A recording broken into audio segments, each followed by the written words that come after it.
The first time I saw paintings by Francis Bacon was in 1946. They moved me to write about him with great excitement, and they had the same effect on quite a lot of other writers, some of whom were excitedly in favor, and some excitedly against. 40 years later, the excitement and controversy about Bacon are still as intense as they were then. The point is that his work touches a nerve. People feel that it's making a powerful statement in regard to the human situation. And the question is whether it's an inflated and perverse statement or a direct and acute one. What's certain is that Bacon is a very direct and acute man. He's a man, too, of remarkable independence of spirit and energy and ruthlessness, especially ruthlessness with himself. I met him in 1949 and have seen a great deal of him ever since. We've talked endlessly about his work and about the way he works, and they go on being mysterious.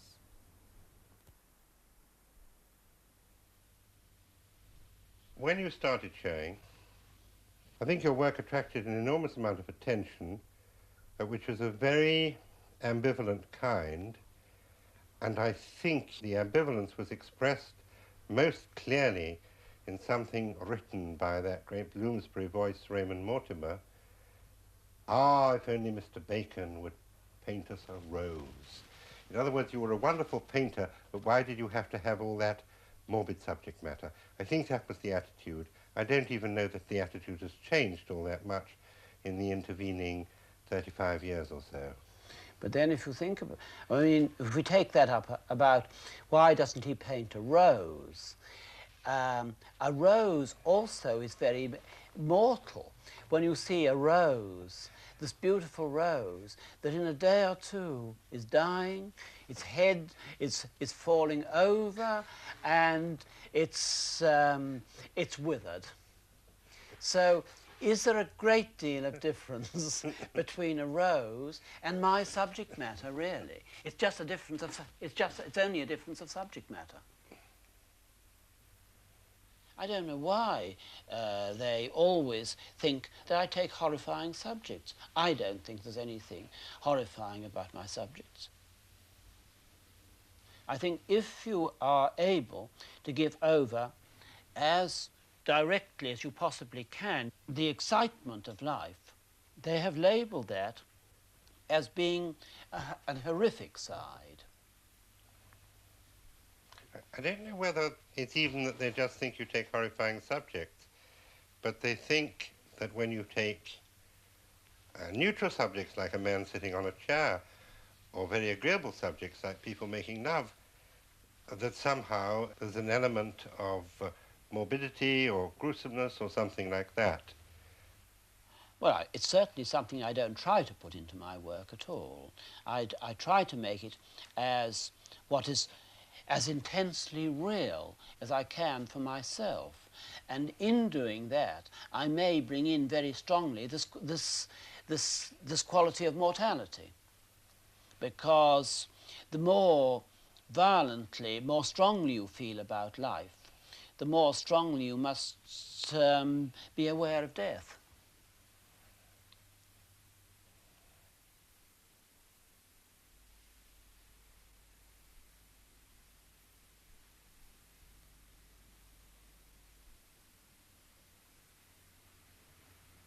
I'm very influenced by the atmosphere of a room, do you know?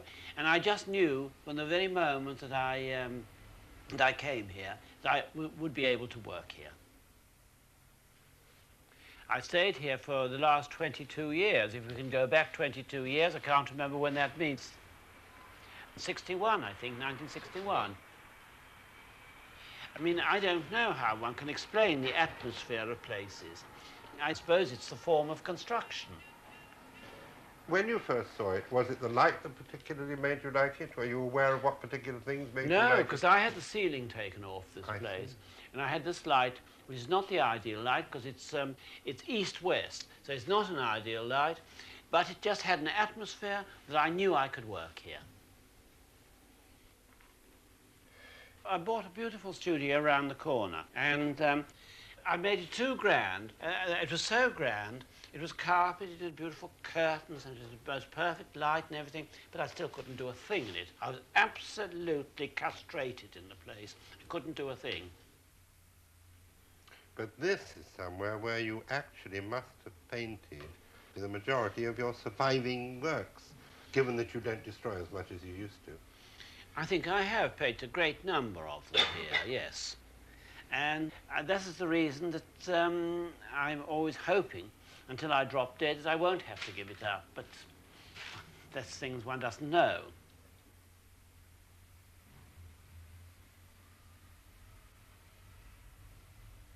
It can't be usual for people to do very large figurative paintings as you do. And as figurative paintings, they are large. So this means that you must have a very clear idea in your head of exactly where the figure or figures are going to be located on the canvas. Well, yes, it is clear. But as we said before, it develops in the working. And I don't make preliminary sketches. I do sketch out very roughly with a brush sometimes, a vague outline of something. And my preconceived idea of it is not very exact. It's a generalized idea of what I'm going to do, and the idea develops in the working. Now, when you say a general idea, you once said to me something about you can daydream and see all sorts of paintings that you want to do, that they just fall in like slides. And I've actually always wondered how precise, how crystallized those ideas were before you began at all. They're not very crystallized, but they're a general, as it were, they're a general idea of what I want to do. And it's perfectly true that they do very often, if I daydream, they do fall in like slides, but nevertheless the slides are not given to you in very great detail. There's a general impression of what you want to do. But, for example, a figure lying on a bed or two figures making love or... Well, exactly. But those things, then they develop in the working. Both they become more defined, and sometimes it's a complete transformation. That is where what comes in with what we've often talked about in these things, about the element of chance or accident, or whatever you like to call it. Those things enter in only after you've started working.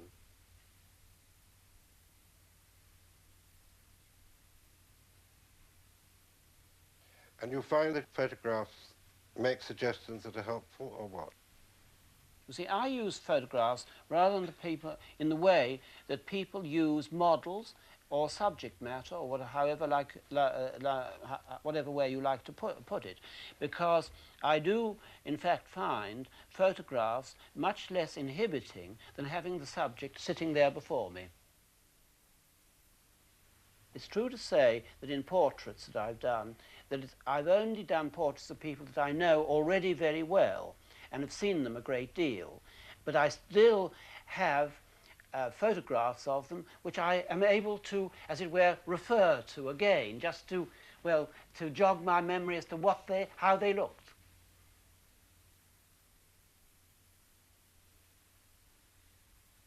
Is part of the excitement of painting people for you the sense of being close to caricature and the risk that involves?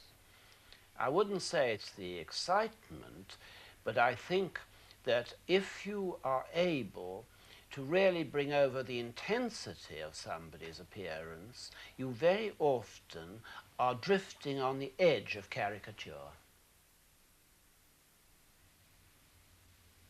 And I think this is one of the reasons that most people go to the most academic painters when they want to have their portraits made, because for some reason they prefer a sort of coloured photograph of themselves instead of thinking of having themselves really, really trapped and caught. When you're doing a portrait, are you in fact conscious of trying to convey qualities of personality of the particular person? No, because I think the qualities of the personality, the qualities of a person come in their appearance. I can't make a portrait of somebody's soul or their psyche or whatever you like to call it. I can only make a thing of their appearance. But I think that their appearance is deeply linked with their behavior.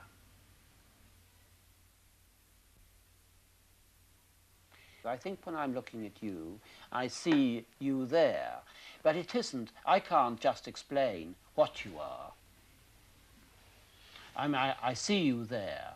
And you could be photographed, but then after you'd been photographed, one still wouldn't know what your realism was. You'd have to find a technique by which you can give over all the pulsations of a realism of a person.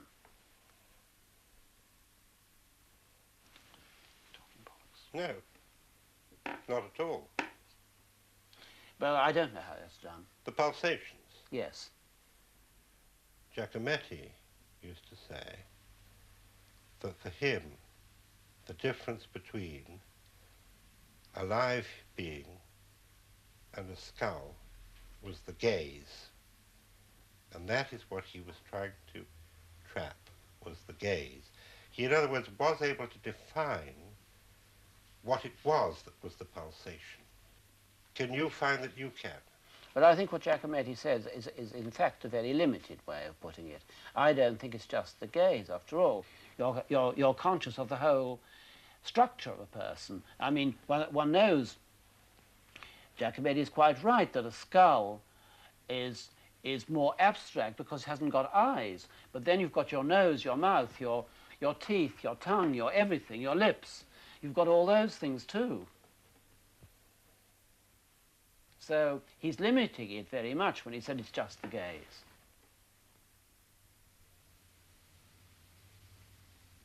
I mean, I know that now, with all the modern, with all the mechanical aids, with the cinema, with the film and everything else, how are you going to trap reality? How are you going to trap appearance without making an illustration of it? And that is one of the great fights and one of the great excitements of being a figurative artist today. And so I think a painter, if he's going to attempt to record life, he's got to do it in a much, much more intense and curtailed way. It has to have the intensity of a very, you may say, you can call it sophisticated simplicity.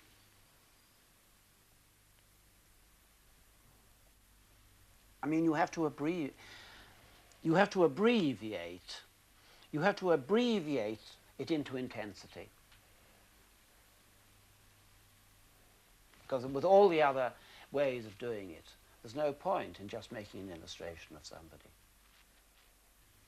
But you don't just abbreviate. You also impose a certain rhythm, a distortion, some might say. Why does one have to distort as freely as modern artists like yourself do distort? Well, I think of it as, again, as realism, because after all, what makes a portrait a great portrait is what one can call the realism of the image, which, no matter how deformed it may be, or how altered it may be, it returns you to the person that you're trying to catch. I mean, we're talking about something very, very difficult. We're talking about the extreme points of realism. But in a way, it's only the extreme points that are interesting. And as the techniques of the cinema and of all forms of recording have become better and better, so from the point of view of the painter, it's made it more exciting, but yet in a way more contained, or the painter has to be more inventive to be able to put over the realism. He has to reinvent realism. He has to wash himself back. He has to wash himself. He has to wash the he has to really wash the realism back onto the nervous system by his invention. Because there isn't such a thing in painting any longer as natural realism. It has to be reinvented.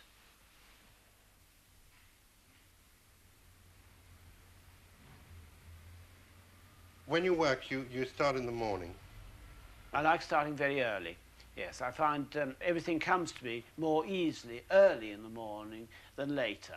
I know many artists don't start till about noon and then go on through the afternoon and into the night. But I find early in the morning works much better for me generally. Yes. If it works at all. You said that when you're doing a portrait, you prefer to work from photographs and from memory rather than have the subject in the room. So I suppose if that's the case, then you really don't like having people around while you're working. No, I don't. As a matter of fact, I don't really like having people around, but because I feel I'm much freer if I'm on my own. But I'm sure there are a lot of painters who would perhaps be even more inventive if they had people around them. But it doesn't happen in my case. I find that if I'm on my own, I can allow, in a way, the paint to dictate to me, rather than having people around who I'm conscious of. So the images that I'm making, the things I'm putting down on the canvas, dictates the thing to me, and it gradually builds up and comes along. That's the reason I like being alone. Left with my own despair of being able to do anything at all on the canvas. Do you nowadays completely abandon a painting or large painting when you've been working on it for a week or so?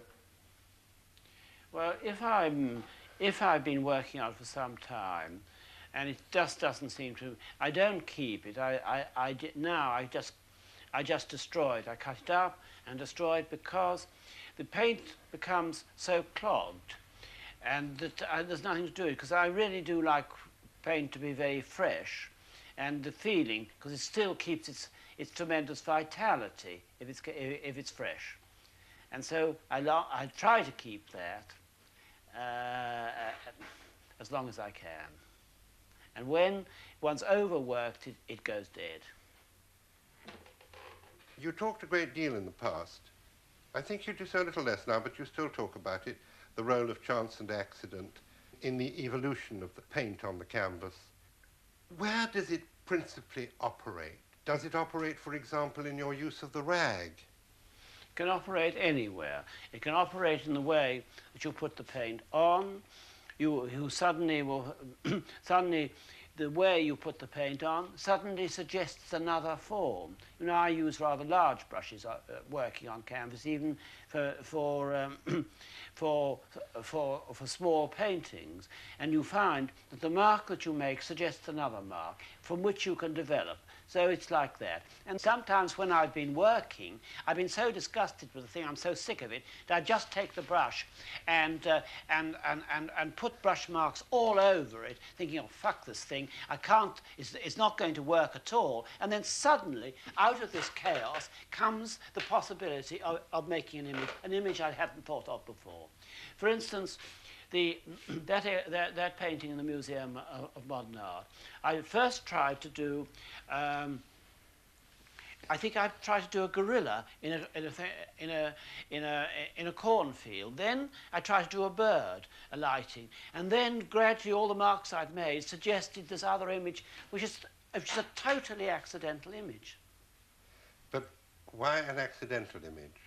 I'd never thought of doing an image like that ever in my life. An image before. that came from the unconscious, but is that an accidental image? Well, if you explain to me what the unconscious is, we'll say it's not accident. Is a dream image an accidental image? I couldn't tell you. I have to ask Freud.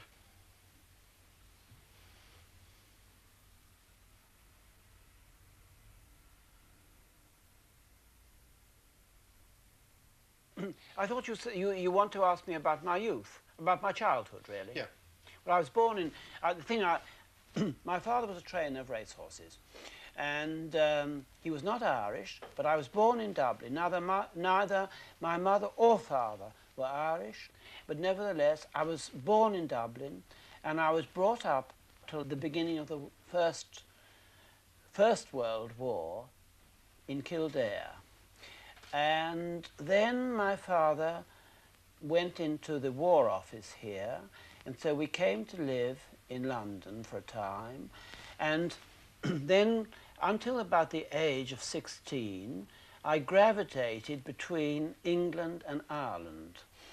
And the first house that I lived in was not very far from the Curragh, and afterwards I lived in what used to be then known as Abbeyleix, but is now known as Leith. And we lived in a beautiful house there called Farmley. And you've asked me sometimes why a lot of my the painting, at the back of my paintings are curved. And I think it is perhaps because the rooms at the back of the house were all curved.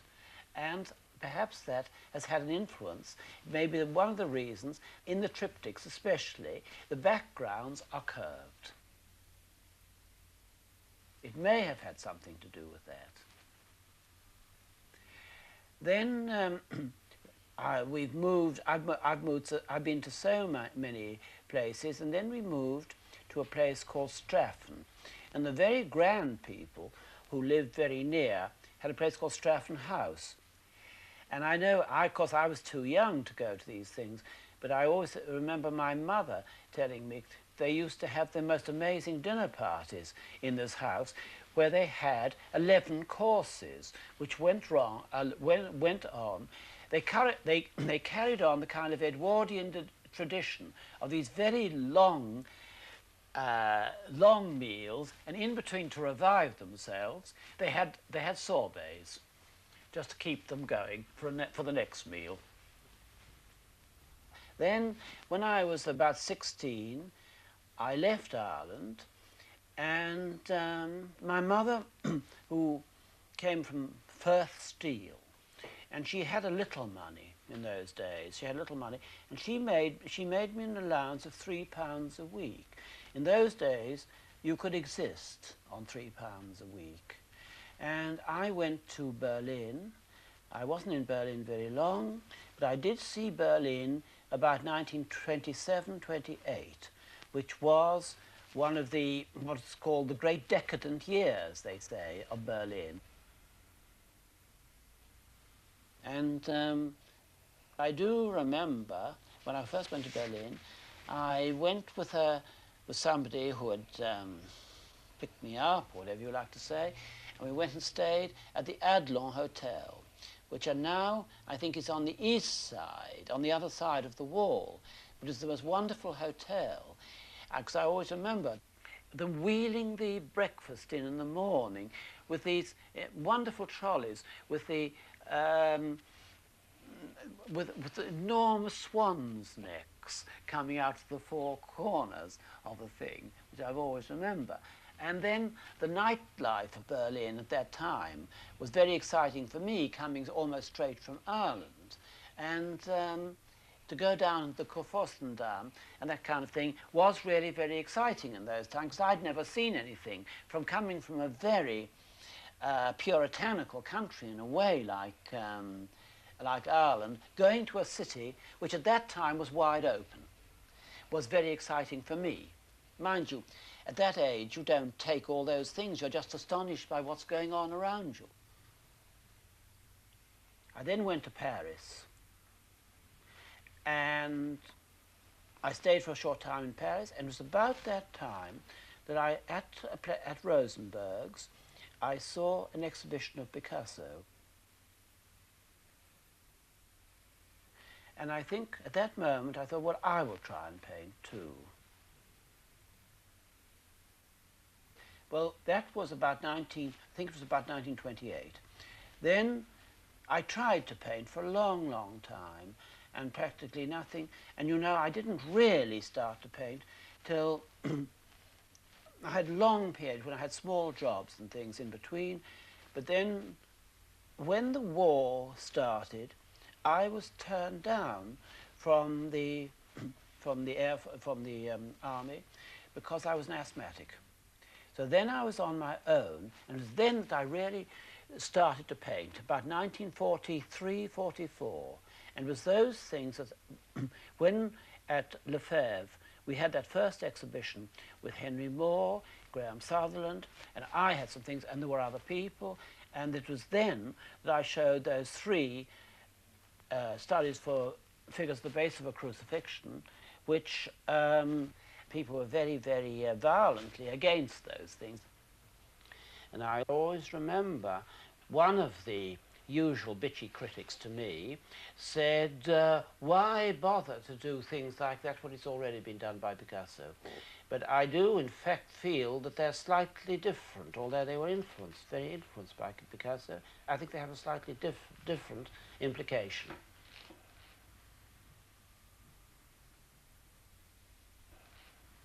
What did your parents think about your wanting to paint? Well, it was my relationship with my father and mother was never good.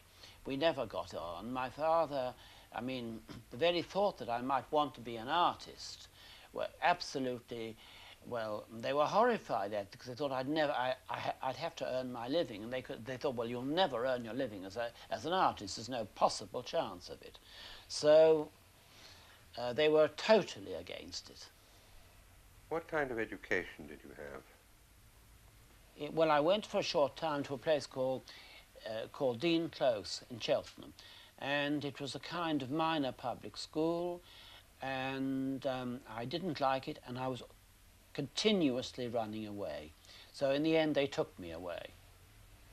I was only there about a year. So I had a very limited education. I mean, I am fairly self-educated because I never in those days, I wanted to enjoy myself. When you're young, you want to enjoy yourself. Going back to your paintings, do you think they have any relationship to Surrealist painting? Because there's a kind of ambiguity in the forms often, which make me think that they do.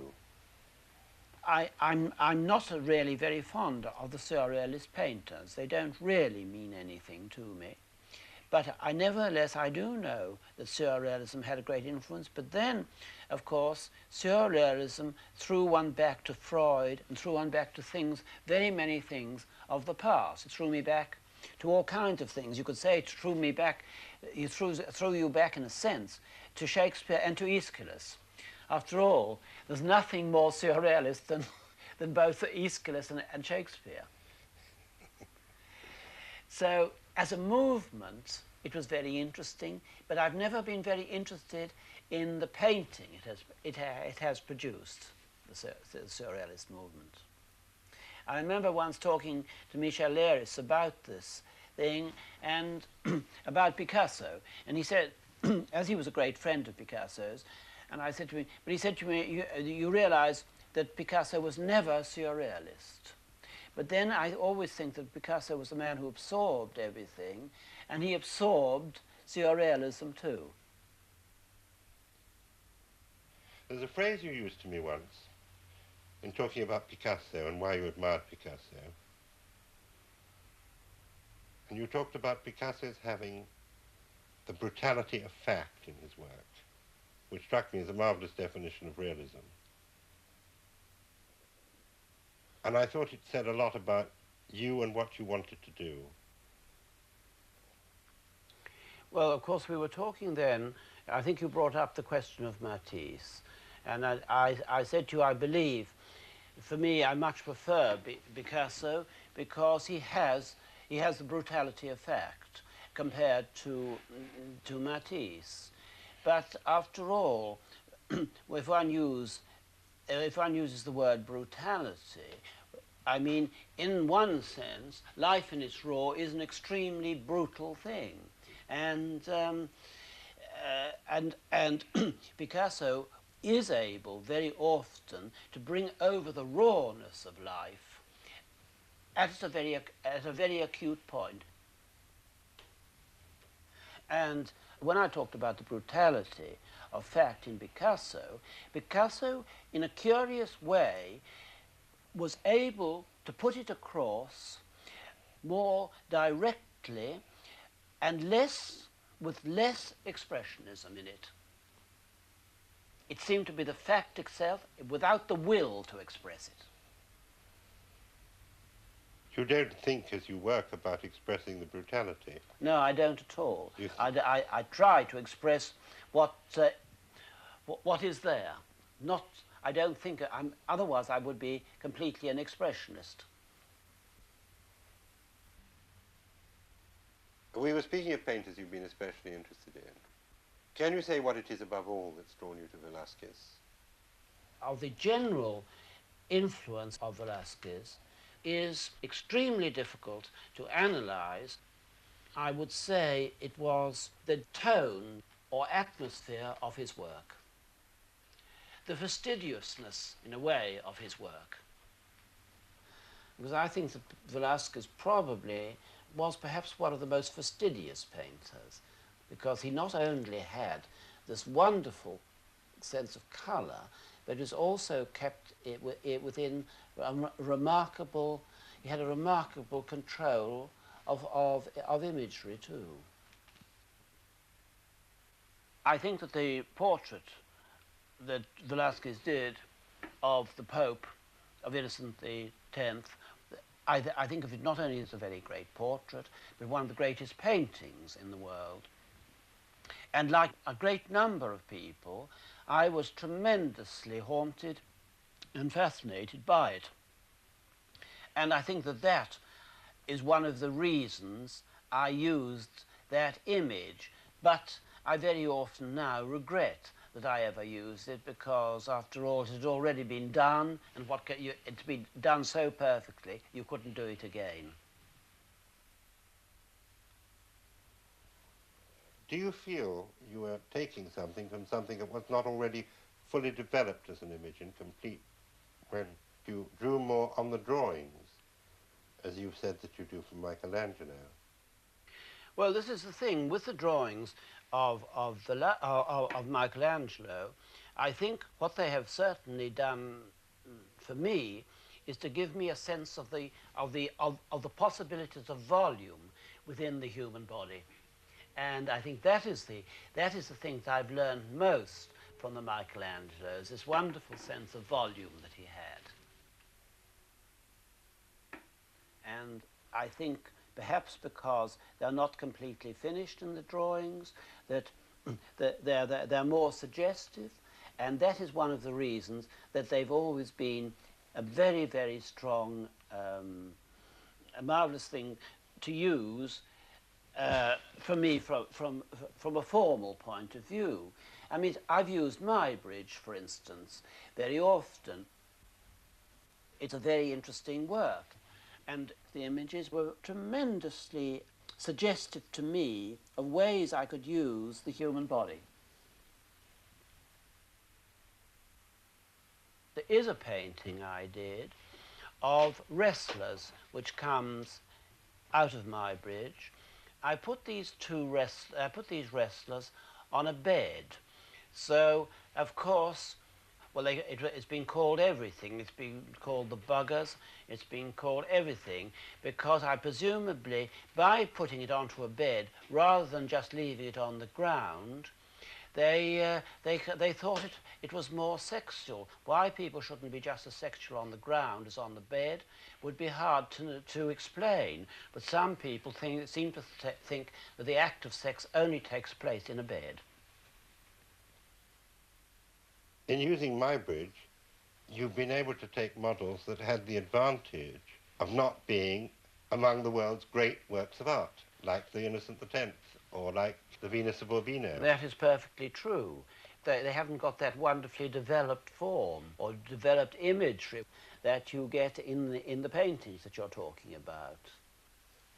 I mean, I'm influenced by anything. I can be influenced by a news photograph or some photograph that I find in any kind of magazine as much as I can be influenced by Velázquez. Doesn't really much matter. For some reason, certain things bring up these images for you. Many years ago, I happened to find a book in Paris on diseases of the mouth. And the colours were so beautiful that interested me, and I think that that's very often the reason I did the Scream. But sometimes now I do go into medical shops and buy books on, on skin diseases.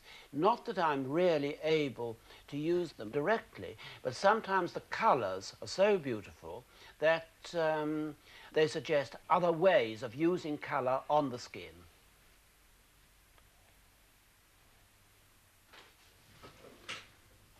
Oh, come in, John.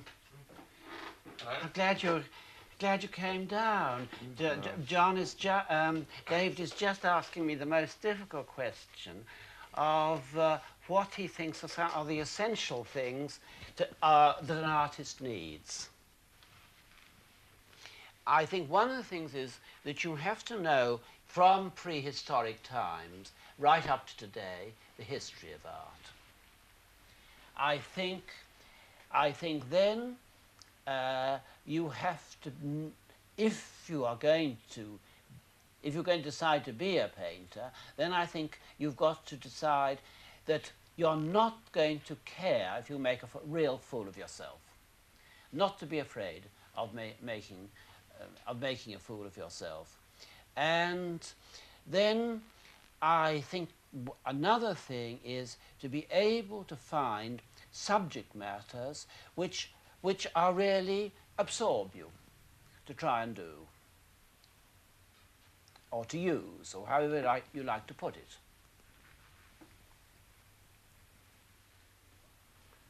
You see, I know that I've looked at everything, but I've looked also a great deal at, at the cinema. And I was certainly, when I was much younger, was very influenced by the films of Eisenstein, especially by a very earlier film of his called Strike, and also the Battleship Potemkin. And as you know, I've quite often used the Screaming Nurse. Unfortunately, I fear never as well as it was used by Eisenstein in the film. Perhaps this is one of the things that's better done in the cinema. Well then, after that, I have been very influenced by the films of Buñuel, especially The Chien Andalou and also the L'Âge d'Or, because I think that Buñuel had, in the same way as Eisenstein had, a remarkable precision of imagery. I can't say how they've directly affected me, but they certainly have affected my whole attitude to visual things, in the acuteness of the visual image that you've got to make.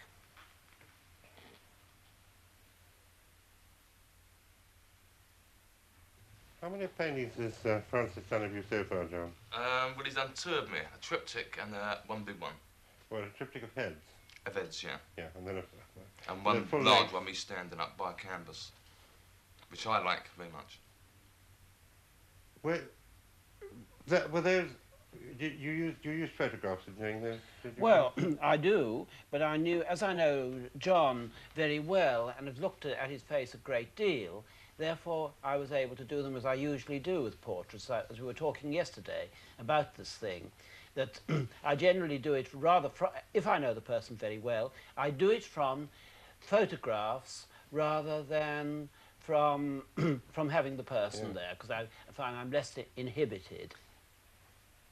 Because you see, I've known John, and I very much like his looks, and it's always nicer to do portraits of people whose looks you really like. You have actually had relatively few subjects, haven't you?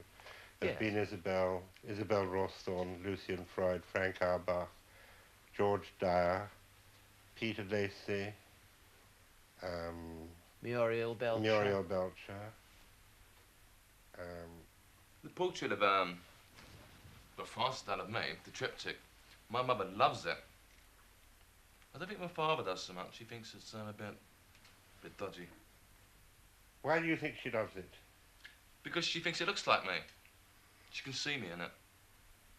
Is she used to looking at modern painting? No, but she's used to looking at me, Dan. Well, that's great. I don't think your mother is a woman who has been particularly interested in painting. Oh, she's not interested in painting at all, no. But she just happens to like the portrait because she thinks it looks very much like... Like me, yes. Like him.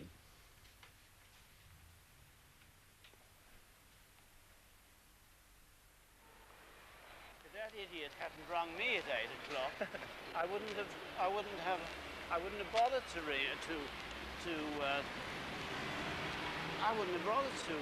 ring you, because I really didn't know if that's what you wanted me to do or not.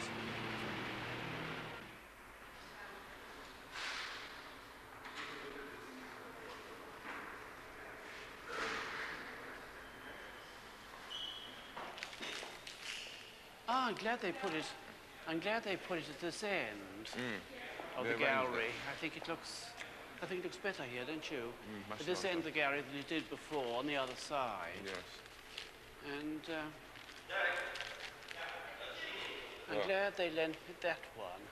That's a picture I did very quickly, and I hardly seen it. I'm glad to see it again, because it was... Thank you.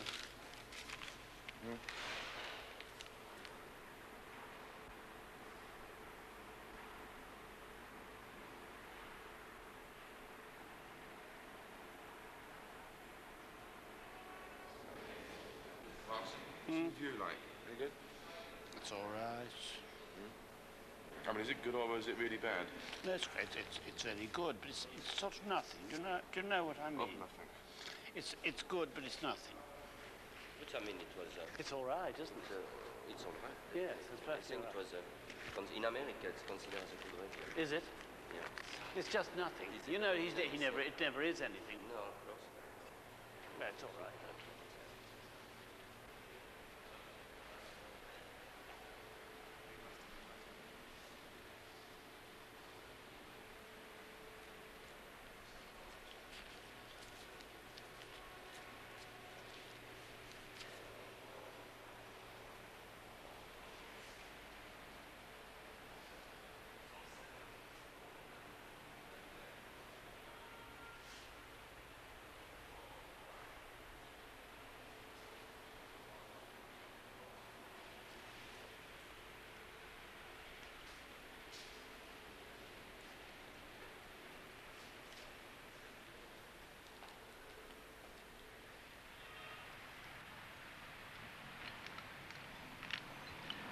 I wish you could have an old-fashioned corkscrew.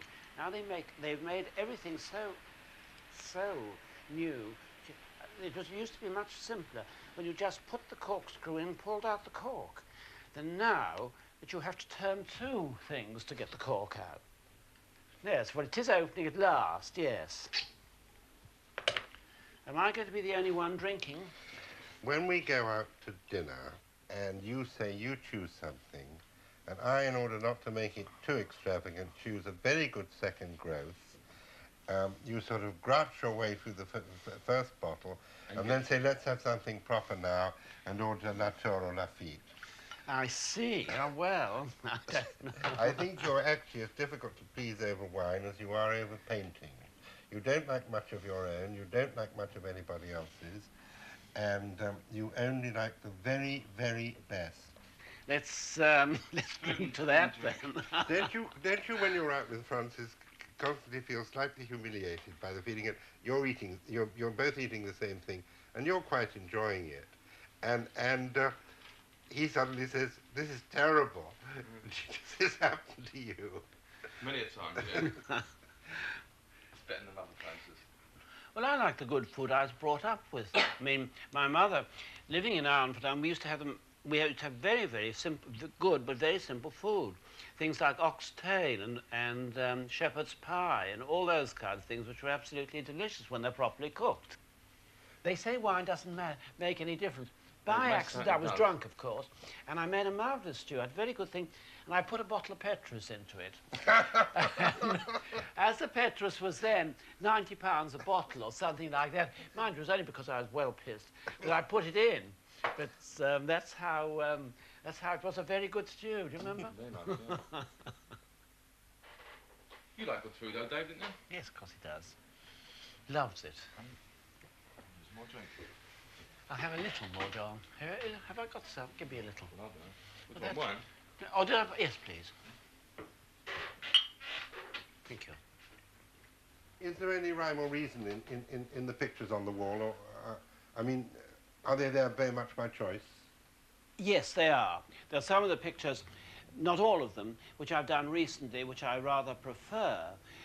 And then I like looking at them for this reason, that like other pictures and like other things I look at, they're always a kind of visual stimulus that I think, oh, well, why didn't I do this in another way or in a better way? And so they suggest all sorts of other images. So that's the reason I have them stuck up there.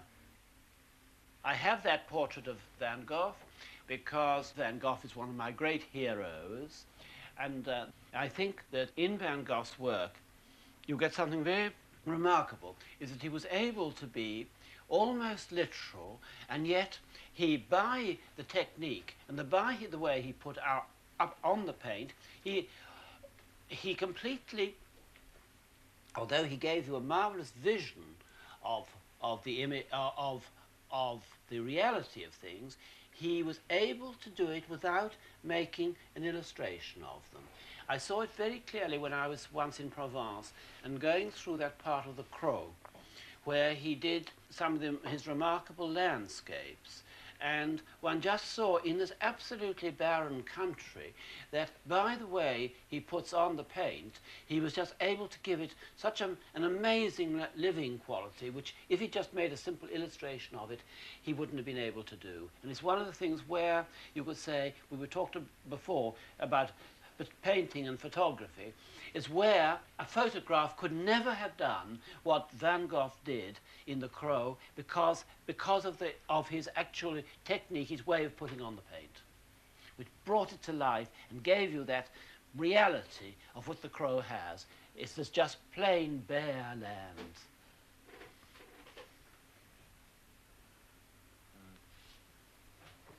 One of the things I see that you've got here is the painting of the sand dune. Ah, yes. I know it's a painting that you like, and it's curious enough that lots of people say to me for some reason that they think it has to do with the human body. But I must say, I have never thought of it in that way. I just thought of it as a sand dune. And you painted it with the dust from the studio, did you? I painted with the dust from the studio. It is an awful game getting all that dust up from the floor, but there's plenty of dust next door, as you know, stuck to the pictures and everything else. So I just painted, took a cloth and painted and put it on like one would almost onto the wet paint, and then after it was dried, I set it as one sets a pastel. Because, you see, I haven't got it up here, but a painting that I have of a friend of mine, which is in the Tate Gallery, and his suit looks immaculate. And there's practically no paint on it at all, and it's paint with the dust from the floor. Whereas dust seems to be eternal. It seems to be the one thing that lasts forever. One of the things I noticed, and I was very pleased to see this, it seemed to be as fresh as when I first put it on nearly 40 years ago. Good Lord. Where did you find the dust? Let's go in. Well, the dust I find, well, there's plenty of dust in this place. I mean, there's a mass of dust. Just see, in a few moments, do you see the dust collects? I don't know if I've got a especially good example of it at the moment, of dust just collects anywhere. I just sweep it up if it hasn't collected. The only trouble is using the pastel. A lot of this dust has become coloured. But look at, you see? Now that is the perfect colour for a grey suit, isn't it? And that is what is all over his grey suit. And it hasn't altered the slightest bit after 40 years. It's It's reasonably tidy at the moment, Francis, isn't it, really? Well, this is tidy compared to what it Last time. sometimes is. John and I really tried to throw out things and tidy them a bit, because it just became that you could hardly walk into the place, do you know? It was like having a great dog in here that kept you out. There was so much of it in here. You see, most photographers love the walls here because I've used them as palettes. So, because they like the different colours and things that go onto the walls and onto the door. That's the reason I really will be very sad if I have to leave this place. I feel at home here in this chaos, because also chaos suggests images to me. Not necessarily just that I just love living in chaos. In any case, I can only be if I go into a new room, in a week's time the thing is in chaos. Well, you're not a dirty person, just untidy, really. I like things to be clean. I don't want my cups and things. Oh, no. I don't want the plates and things to be filthy dirty. But nevertheless, I would like it. I like a chaotic atmosphere. Mm-hmm. Do you think that I think it's easier to work in a chaotic atmosphere, and I'll tell you why I think it's easier. Because I think that art is a matter of bringing order to the chaos of life. And if you work in a room that is fairly chaotic, it makes sense in a chaotic room to be working towards making something ordered. That I absolutely agree with you, but nobody could have put it better than you have put it. Because after all, what is art about is trying to make something out of the chaos of existence.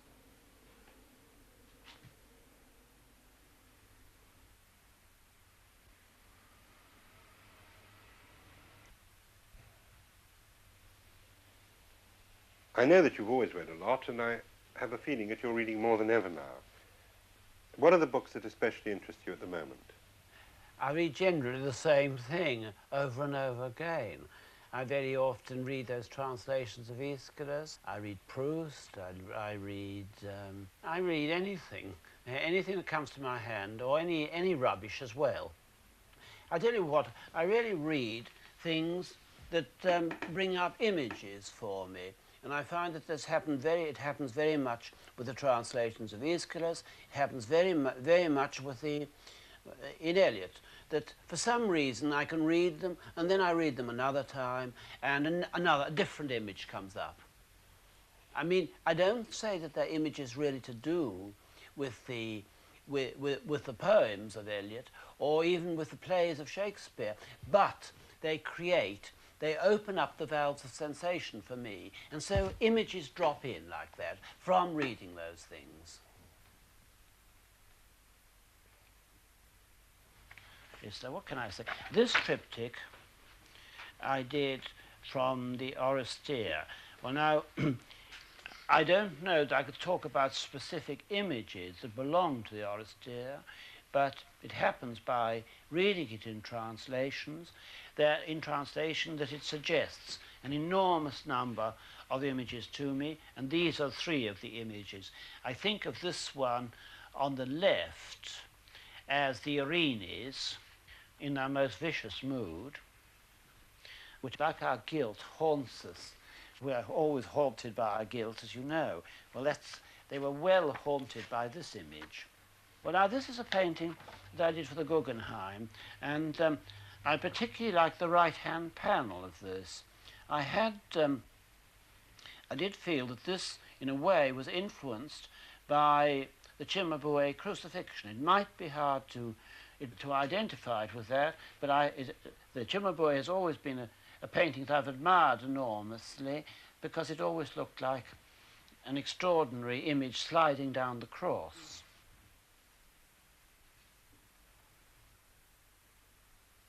That is just water, tap running.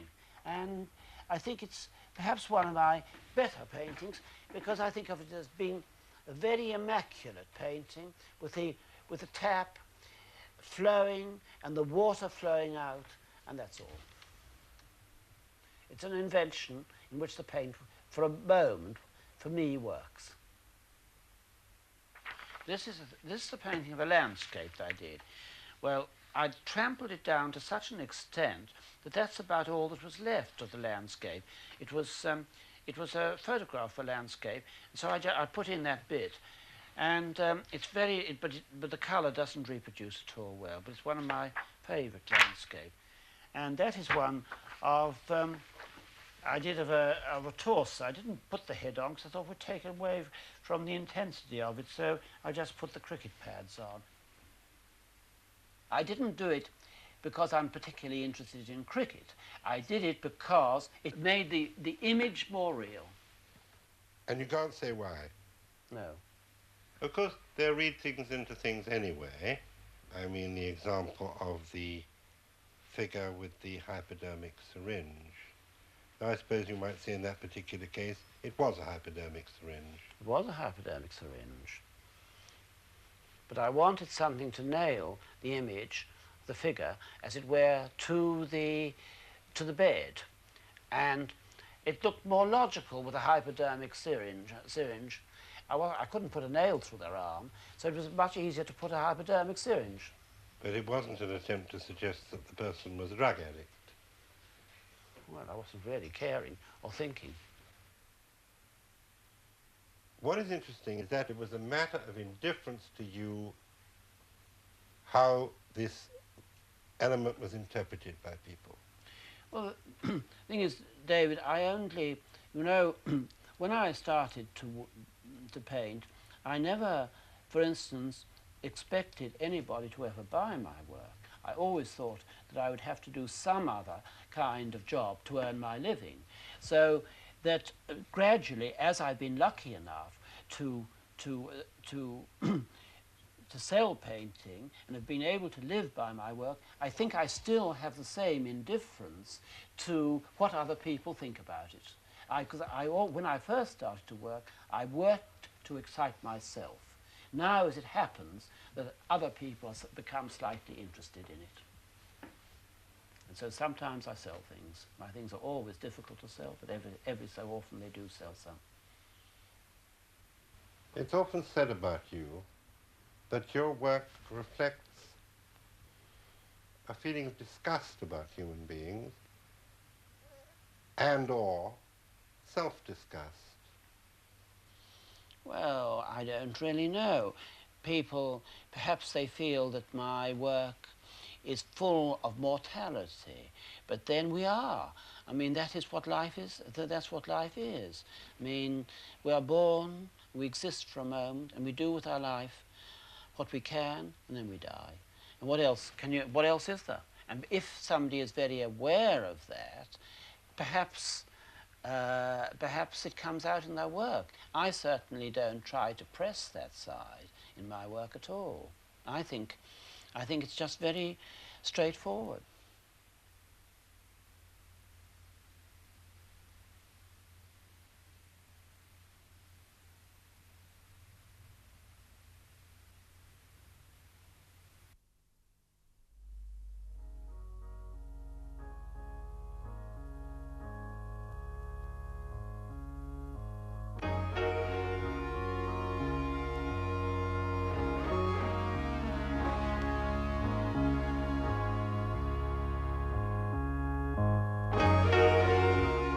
Gathering together stories of creative icons and their stunning works. The Art of Artists collection, available to watch now on BBC iPlayer.